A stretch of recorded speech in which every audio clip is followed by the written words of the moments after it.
dalam pembelajaran pendidikan agama Islam. Hari ini kita akan belajar bersama pelajaran ke-9 tentang mari melaksanakan sholat. Sebelum kita memulai pembelajaran, alangkah baiknya kita baca basmalah bersama-sama terlebih dahulu. Bismillahirrahmanirrahim. Siapa di sini yang mengerjakan sholat 5 waktu? Kenapa kita harus mengerjakan sholat? Ayo kawan-kawan, kita laksanakan sholat, karena sholat itu adalah kewajiban. Jadi, sholat itu hukumnya adalah wajib bagi orang Islam. Hari ini kita akan belajar bersama pelajaran ke-9. Mari melaksanakan sholat. Yang pertama yaitu tentang pengertian sholat. Apa itu sholat? Sholat menurut bahasa artinya doa. Sedangkan sholat menurut istilah adalah ibadah yang dimulai dengan takbiratul ihram dan diakhiri dengan salam. Selanjutnya yaitu tentang keutamaan sholat. Kenapa umat Islam itu diperintahkan untuk melaksanakan sholat? Karena sholat itu memiliki banyak sekali keutamaan. Yang pertama yaitu sholat merupakan rukun Islam yang kedua. Kita tahu rukun Islam itu ada 5. Apa saja? Yang pertama yaitu membaca 2 kalimat syahadat. Yang kedua melaksanakan sholat. Yang ketiga mengeluarkan zakat. Yang keempat melaksanakan puasa Ramadan. Dan yang terakhir adalah haji bagi yang mampu. Jadi kalau kita tidak melaksanakan sholat, maka kita tidak melaksanakan salah satu rukun Islam yang harus dikerjakan.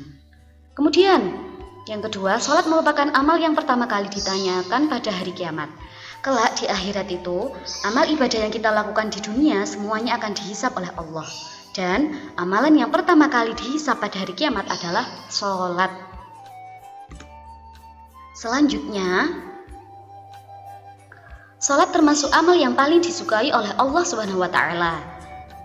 Yang keempat, sholat dapat menghapus kesalahan dan menghilangkan keburukan.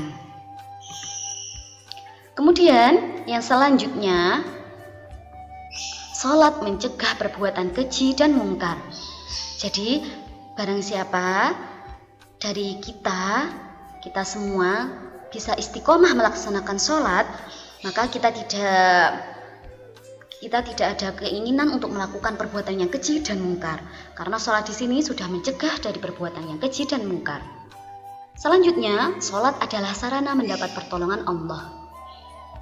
Jadi, apabila kita mendapat masalah, musibah atau kesulitan, yang kita harapkan adalah pertolongan dari Allah. Bagaimana agar kita dapat memperoleh pertolongan dari Allah?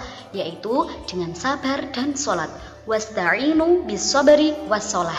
Jadikanlah sabar dan sholat sebagai penolongmu. Selanjutnya yaitu tentang ketentuan sholat. Sebelum menjelaskan tentang ketentuan sholat, karena nanti ada penjelasan mengenai syarat sholat, rukun sholat, sunnah sholat. Kalau syarat itu adalah sesuatu yang harus kita penuhi sebelum kita melaksanakan sholat. Kemudian kalau rukun di sini adalah sesuatu yang wajib dilaksanakan sebab menjadi syarat sahnya ibadah. Kemudian kalau sunnah itu adalah sesuatu yang apabila dilakukan dalam ibadah maka mendapat pahala. Apabila ditinggalkan tidak apa-apa.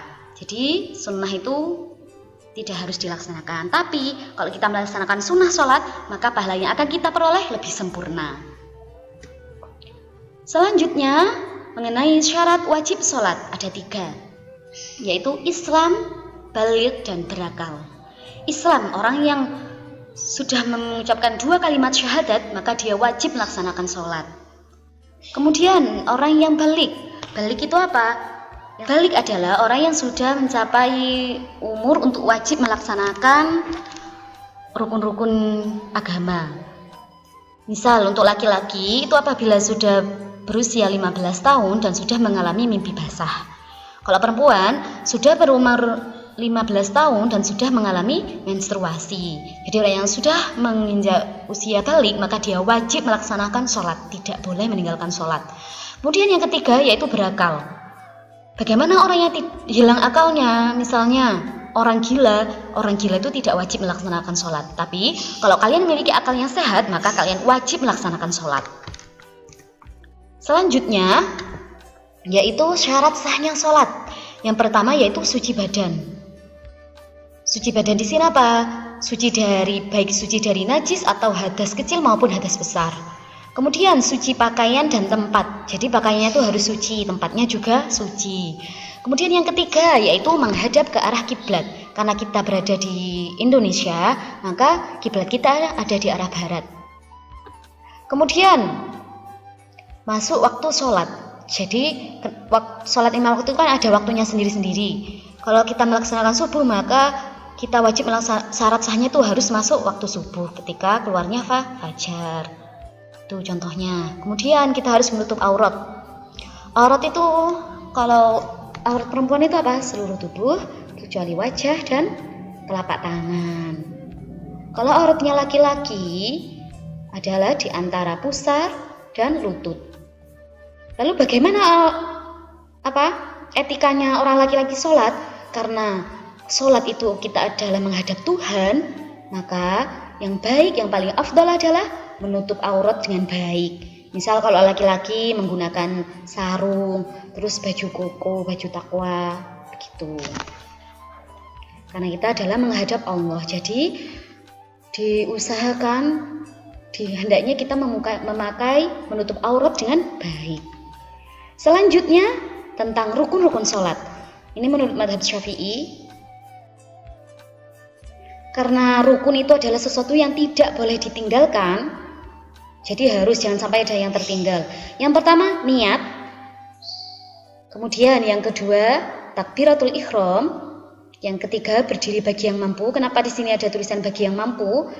Misal ada orang yang tua renta, dia sudah tidak kuat lagi berdiri, maka boleh melaksanakan sholat dengan duduk. Atau boleh lagi misal tidak kuat dengan duduk, maka boleh dengan berbaring. Jadi Islam itu tidak pernah memberatkan hambanya. Yang penting kita harus melaksanakan sholat. Kemudian yang keempat yaitu membaca surat Al-Fatihah. Wajib, jadi tidak boleh ditinggalkan.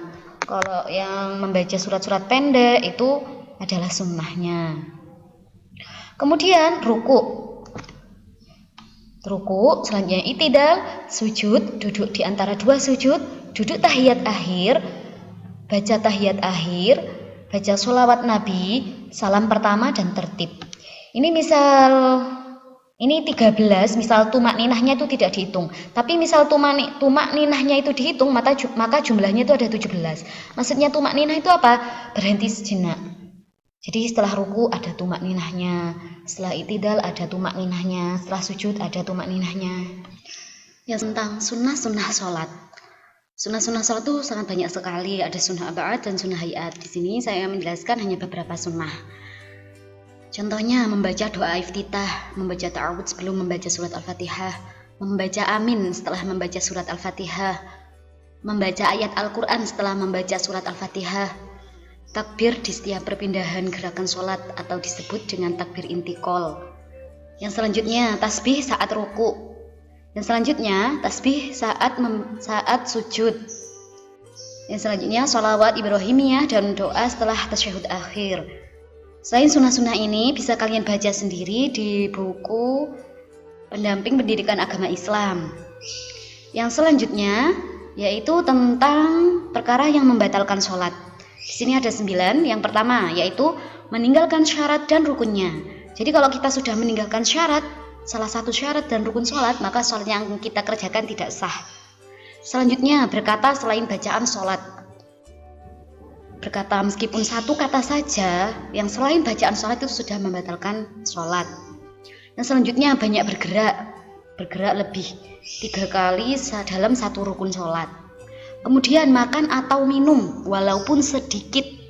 Contohnya ada sisa makanan di gigi kita, kemudian kalian telan, itu sudah masuk ke dalam kategori makan yang dapat membatalkan sholat. Selanjutnya mabuk atau hilang akal. Yang selanjutnya berhadas, baik hadas kecil maupun hadas besar.